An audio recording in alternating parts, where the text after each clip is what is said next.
오늘 고난당할 때 기도하라는 제목 가지고 말씀드립니다. 오늘 야고보서 야고보는 12제자 야고보가 아니고 그 예수님의 육신의 제자 야고보지요. 원래 여러분, 예수님이 부활하시기 전까지는 그의 가족들도 예수님을 배척하고 믿지 않았습니다.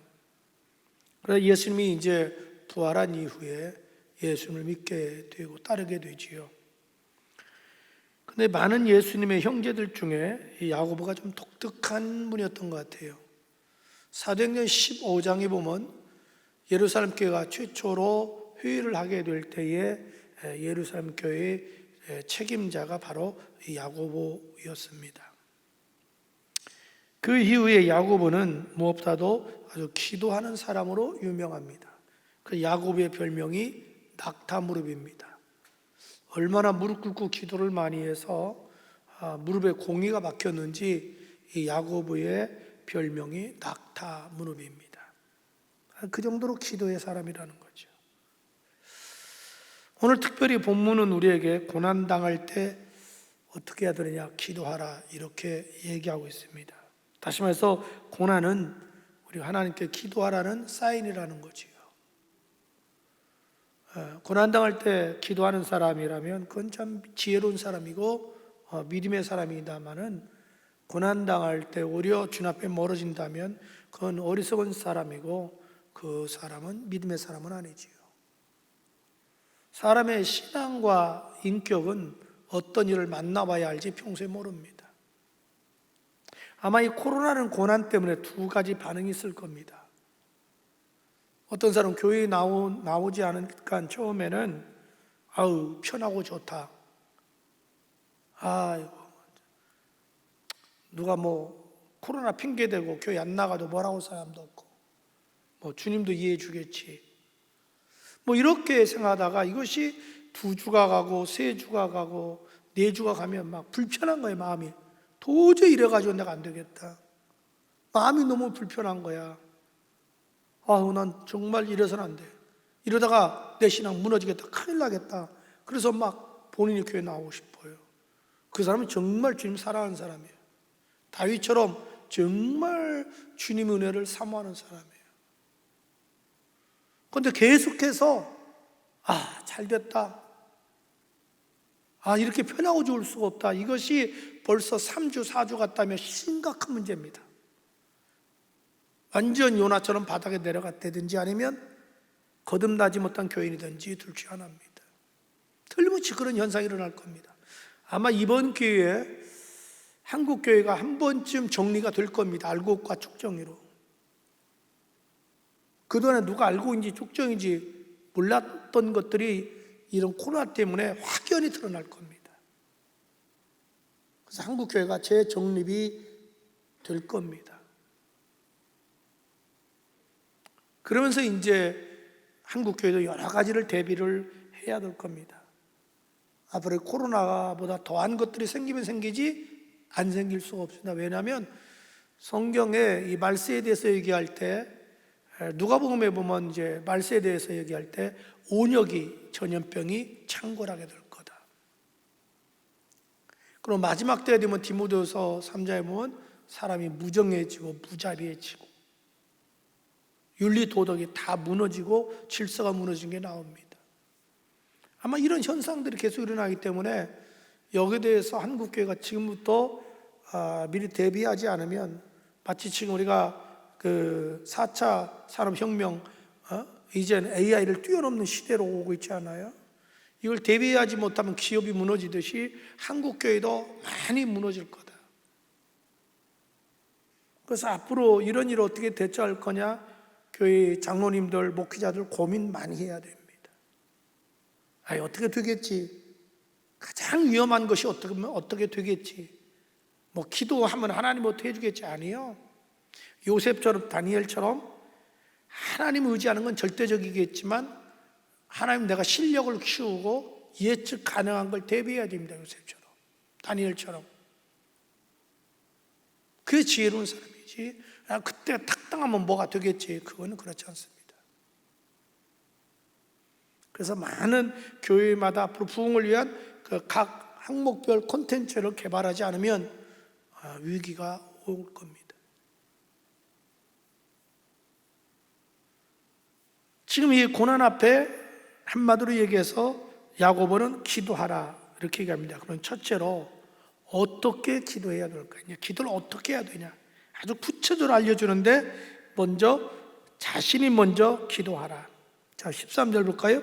너희 중에 고난자가 있느냐? 그는 기도할 것이요. 그는 누구예요? 너희지요. 어떤 문제가 있으면 본인이 나와서 기도하라는 거지. 그런데 어떤 분은 문제 있는데 본인은 나오지 않아요. 중보기도 부탁해놓고 본인 안 나와요. 목사님 기도 좀 해주세요 하고 본인은 안 나와요. 그건 잘못된 거죠. 하나님이 문제를 준 것은 본인의 영성을 깨워주기 위해서 기도하라고 한 거지 다른 사람을 그를 위해서 기도해 주라는 건 아니에요. 그래서 시편 읽어보면 꼭 다윗이 쓴 시편에 공통적인 특징이 있습니다. 내가라는 단어를 많이 씁니다. 내가 주님 앞에 부르짖나이다. 그래서 여러분 시편 읽을 때 뭔가 자꾸 공통점을 찾으려고 노력해야 됩니다. 그래서 문제 있을 때 내가 기도해야 됩니다. 다른 사람 기도시켜놓고 내가 안 한다면 그건 안 된다는 거죠. 자, 어떻게 기도해야 되느냐? 지혜조에게 부탁하라. 자, 13절 그는 기도할 것이요 즐거워하는 자가 있느냐? 그는 찬송할지어다. 14절 너희 중에 병든 자가 있느냐? 그는 교회 장로들을 청할 것이요. 여기서 말하는 장로는 초대교회 올라오는 목회자를 말합니다. 여러분 그 초대교회에서는 직분에 대한 개념이 모호했습니다. 분명하지 않았습니다. 그래서 초대교회는 거의 장로라는 단어를 썼습니다. 그래서 베드로도 내가 장로요, 사도 요한도 내가 장로라 그랬습니다. 왜냐하면 그 당시에 장로는 그 지역사회의 지도자, 또 유대인들에 있어서는 특별히 그 유대교에서 지도자를 칭할 때 장로라 했기 때문에 그렇습니다. 그리고 초대교회는 또 감독이라는 단어를 많이 썼습니다. 목사라는 단어는 종교개혁 이후에 많이 사용됐죠. 그 전에는 감독이라는 말을 많이 썼습니다. 그다음에 그 지역을 다 총괄하는 사람을 교부라는 단어를 쓰고요. 종교개혁 이후에 이제 본격적으로 목사라는 단어로 통일되기 시작했지요. 그래서 교회 장로들은 주의 종을 청하라는 거죠. 아니 왜 어떤 문제 있을 때 병 들었을 때 주의 종을 하라고 했을까요? 주의 종을 가리켜 성경은 신구약 전체가 하나님의 기름 부은 종, 말라기서 2장 7절은 하나님의 사자, 요한계시록에 보면 일곱 교회의 사자에게 편지하노니 이렇게 말하죠. 일곱 교회의 사자가 일곱 교회의 목회자를 말하지요. 다시 말해서 그 영적인 지도자지요. 그래서 특별히 구약에서는 유대인들이 어떤 병들거나 어떤 전염병이나 피부병이나 문제 있을 때 그걸 진단해 주는 일을 제사장이 했죠. 한마디로 주의 종은 모든 교인들을 양떼를 이끌어가는 지도자, 목자죠. 그렇기 때문에 양이 아프면 누가 돌봐요? 목자가 돌보지 양이 양을 돌보지는 않습니다. 그래서 주의 종에게 기도를 부탁해라 이렇게 얘기한 거죠. 또 우리가 어떻게 고난당할 때 기도해야 될까요? 주의 이름으로 기도하라. 그 다음에 보십시오. 그들은 장로들 복수로 나오죠. 교회 지도자들, 목회자들은 주의 이름으로 기도하라. 주의 이름으로. 자기 이름으로 기도하라는 건 자기 능력으로 하라는 게 아니에요. 주의 능력을 의지해서 하라는 거죠. 여러분 우리가 한 해 설까지 모든 일 할 때 예수 이름으로 해야 될 줄 믿습니다. 우리가 예수 이름으로 구원받고 예수 이름으로 응답받고 예수 이름으로 축복받고 예수 이름으로 고침받고 예수 이름으로 천국 갑니다. 우리는 무슨 일 할도 다 예수 이름으로 해야 됩니다. 너희는 골로새서 3장 17절 그럼 너희가 말에나 일에나 무엇을 하든지 다 주 예수 이름으로 하여 아버지 앞에 영광을 돌리라. 언제나 예수의 주의 이름으로 해야 됩니다. 언제나 주의 이름으로. 누구를 섬길 때도 베풀 때도 주의 이름으로. 언제나 주의 이름으로 해야 돼요. 그래서 예수님이 요한복음 16장 24절 지금까지 너희가 내 이름으로 아무것도 구하지 않았으나 구하라 그러면 받으리니 너희 기쁨이 충만하라. 이제는 내 이름으로 해라. 예수의 이름은 하나님과 나를 연결해주는 뭐예요? 다리래요. 다리. 중보자예요. 우리 은행 갈 때 반드시 도장을 찍어야 되듯이 우리 기도에는 반드시 주 예수 이름으로 해야 됩니다. 그러니까 예수 이름으로 해라. 또 어떻게 기도해야 되느냐? 거기 보면 14절, 기름을 바르며 그를 위하여 기도하라.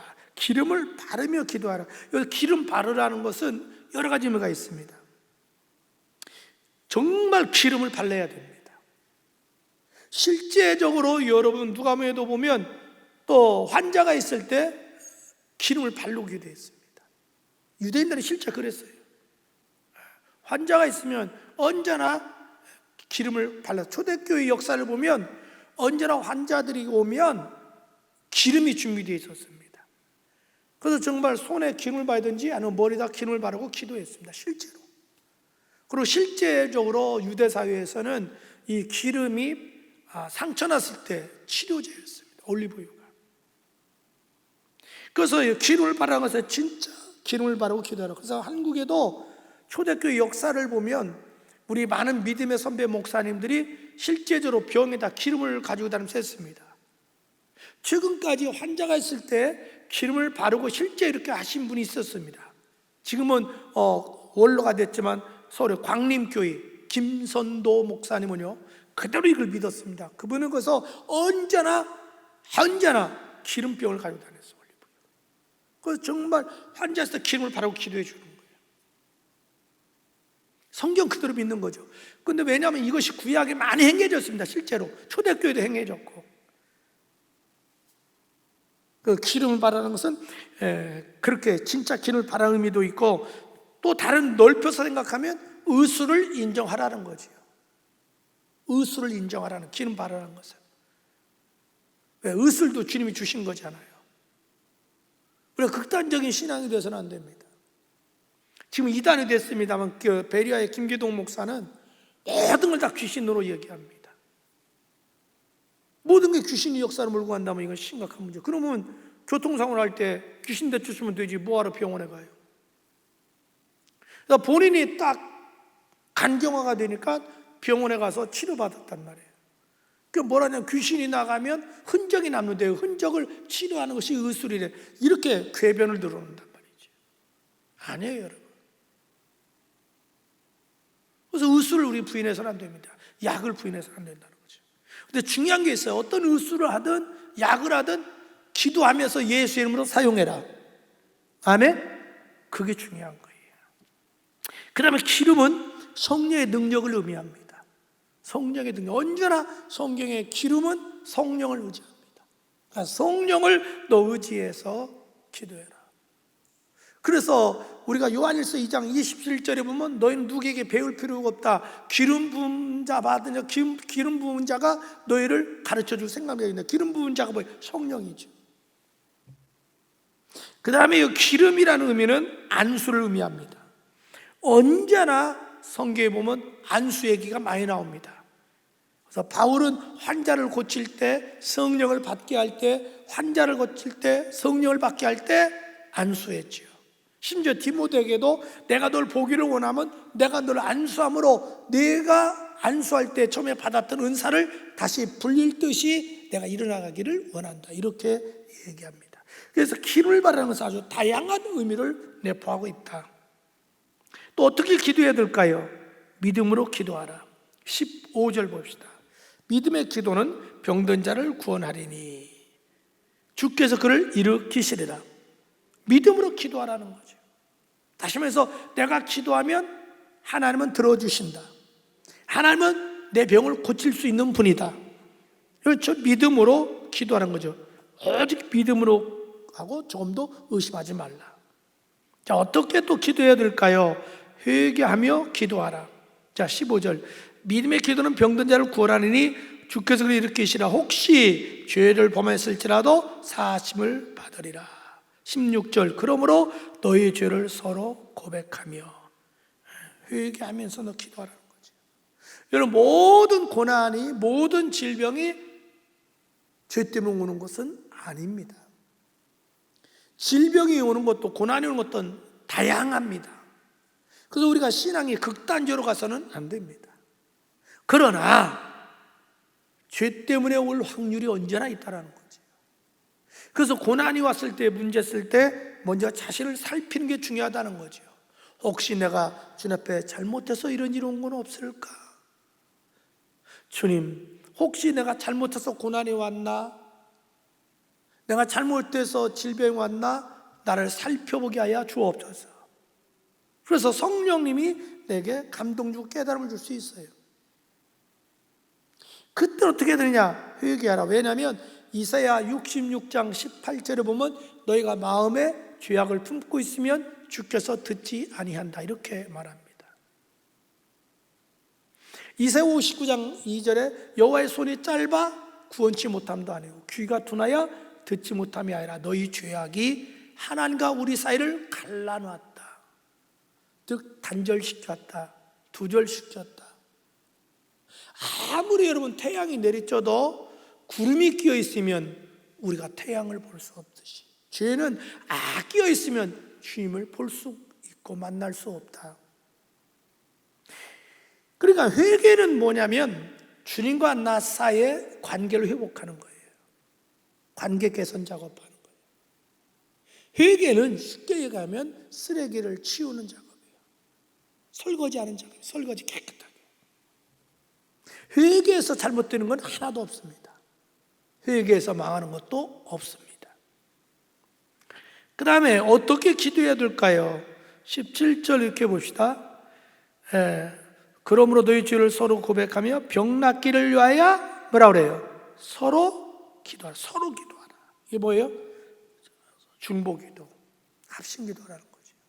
어떤 고난이 있을 때, 지금 코로나를 위해서는 참 그리스도인들이 합심해서 기도해야 됩니다. 합심해서 기도해야 돼요. 성경에 많은 장면이 문제 있을 때 합심기도에서 해결된 것이 많이 나오죠. 합심기도해야 됩니다. 여호사밧 때 적들이 쳐들어왔을 때 심지어 어린아이들까지, 부녀자들까지 다 나와서 합심기도합니다. 하나님이 기적을 베풀어 주시죠. 베드로 옥에 갇혔을 때 교인들이 다 모여서 합심기도하죠. 그래서 어떤 문제 있을 때 가족끼리 합심해서 기도하고, 목장 식구끼리 합심해서 기도하고, 또 기관들이 합심기도하고, 교회가 합심기도하라는 거죠. 그리고 중보기도하라는 거죠. 자, 또 어떻게 기도해야 될까요? 8번째는 간절히 기도하라. 간절히. 16절 그렇게 말합니다. 의인의 간구는 역사하는 힘이 많다. 여기서 간구라는 단어는 17절 간절히 기도한 즉 이거와 일맥상통합니다. 기도는 간절해야 됩니다. 정말 막 부모가 내 자식이 막 병들었을 때, 막 병을 앓을 때 막 어쩔 줄 못이 막 안절부절하듯이 기도할 때 막 간절히 기도하시. 예수님께서 겟세마네 동산에서 얼마나 간절히 기도했는지, 아우 세상에 막 땀이 나는데 피가 섞여 나오는 거예요. 실핏줄 터졌어요. 엘리야가 갈멜산에서 어떻게 기도하는지 세상에 양 무릎 사이에 머리를 탁 쳐박고 같이 꽁처럼 간절히 막 기도했어요. 기도는 그 기도 제목이 크든 적든 중요한 게 아니고 어떤 기도가 됐든 기도 자체 할 때 간절히 기도해라. 다시 말해서 집중 기도해야 됩니다. 골방 기도해야 됩니다. 여러분이 간절히 기도하면 아무것도 의식을 못해요. 옆에 걸. 간절히 기도하면 누가 오는지 가는지도 몰라요. 간절히 기도하면 누가 옆에서 내 가방 가져가도 몰라요. 간절히 기도하면 시간 가는 줄도 모르잖아요. 기도에 몰입해서 하라는 거예요. 집중해서 하라는 거예요. 이걸 가르쳐 예수님이 골방 기도라고 그런 거예요. 자꾸 기도하는데 딴 생각이 나고 잡생각이 들어오고 막 옆 사람이 다 의식이 되고, 이건 기도가 얕은 기도예요. 간절한 기도는 아니죠. 둘째로, 기도하면 어떻게 될까요? 기도하면 세 가지입니다. 먼저는 자신이 변화된다. 여러분 우리가 기도하다 보면요, 반드시 자신이 변화돼요. 여러분, 야곱이 야복강에서 기도하다가 자신이 변화되지 않아요. 예수님이 높은 산에서 기도할 때 자신이 변화되지 않아요. 모세가 시내산에서 기도할 때 자신이 변화되지 않아요. 기도는요, 자신이 변화돼요. 또 기도하면 어떻게 될까요? 감당할 수 있는 능력이 생긴다. 기도하면요, 희한해요. 성령님이 감당할 수 있는 힘과 능력을 주셔요. 그래서 고린도서 10장 13절, 사람이 감당할 시험 밖에는 너에게 당한 것이 없나니 오직 하나님은 미쁘시사 너희가 감당하지 못할 시험 당함을 허락지 아니하시고 시험 당할 쯤에 또한 피할 길을 주신다. 거기서 시험은 다른 말로 하면 고난이죠. 자, 기도하면 어떻게 될까요? 문제를 해결해 주신다. 네 고난의 문제를 해결해 주시고, 질병의 문제를 해결해 주시고, 기근의 문제, 오늘 세 가지 문제 나오죠. 고난 문제, 질병 문제, 또 기근 문제. 엘리야는 기근 문제지요. 그러니까 어떤 문제든 관계없다는 거지요. 문제 있을 때 기도하면 결국은 감당할 수 있는 힘을 주시고, 결국에 가서는 문제를 해결해 주신다. 해결해 주십니다. 그래서 15절에도 보면 그를 일으키시리라. 병을 고쳐준다는 거죠. 그 다음에 여러분 18절 보면 기도하니 하늘이 비를 주시고 땅이 열매를 맺었다 그러죠. 18절에 딱 결론 맺죠. 응답이죠. 반드시 기도하면 열매를 맺는다는 거죠. 그래서 우리 예수님께서도 마태복음 7장 7절에 구하라 그러면 너에게 주실 것이요, 찾으라 그리하면 찾아낼 것이요, 두드리라 그리하면 열릴 것이니 구하는 이마다 얻을 것이요 찾는 이마다 찾아낼 것이요 두드리는 이마다 열릴 것이니라.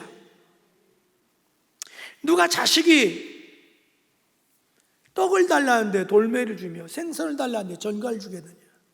악한 아비라도 자식에게 좋은 걸 줄 알거든 하물며 하늘에 계신 아버지께서 구하는 자에게 좋은 걸 주시지 않겠느냐?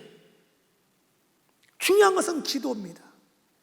기도는 그 자체가 아주 보석입니다. 보물입니다. 위대합니다. 하나님 보좌를 움직일 수 있는 힘이 있습니다. 그래서 우리 1층에 다목적실 앞에 현수막 써붙였죠. 기도하는 한 사람이 기도하지 않는 한 민족보다 강하다. 기도하는 그 집안에 기도하는 한 사람이 있어도 그 사람 때문에 그 집 하나님 축복 줘요. 그 목장에 기도하는 한 사람만이 있어도 그 사람 보고 주님은 그 목장 축복해 주셔요. 기관 중에 한 사람이라도 기도하는 사람이 있다면 그 사람 때문에 축복해 주셔요. 왜 이스라엘이 멸망했습니까? 주님이 예레미야에게 말합니다. 이 성중에 의인만 한 사람이 있어도 내가 이러지는 망하게 하지 않는다. 아브라함이 기도할 때 하나님 그럽니다. 여기에 의인이 10명만 있어도 내가 소돔과 고모라 성을 멸망시키지 않는다. 의인 중에 가장 의인이 누구냐? 기도하는 사람입니다. 하나님을 믿으니까 기도. 나의 의인은 믿음으로 산다고 그랬잖아요. 하나님을 믿으니까 기도하죠. 안 믿으면 뭐하러 기도하겠어요? 정말 여러분들이야말로 여러분의 가정의 등불이요, 우리 목장의 등불이요, 우리 교회의 등불이요, 이민족의 등불입니다. 기도하는 사람은 등불입니다. 캄캄한 바다에 단침반이 없는 시절에 저들을 무사히 한국까지 인도하는 것은 뭐였습니까? 등대였습니다. 등대에 등불이 꺼지면 그건 위험합니다. 오늘 교회의 등대요, 교회의 등불은 누구냐? 바로 여러분들이십니다. 그러므로 죽는 그날까지 성령이 여러분의 기도에 능력을 주시고 늘 기도로 문제 해결 받으시고 체험의 신앙 되기를 예수 이름으로 축복합니다. 기도합니다. 주님,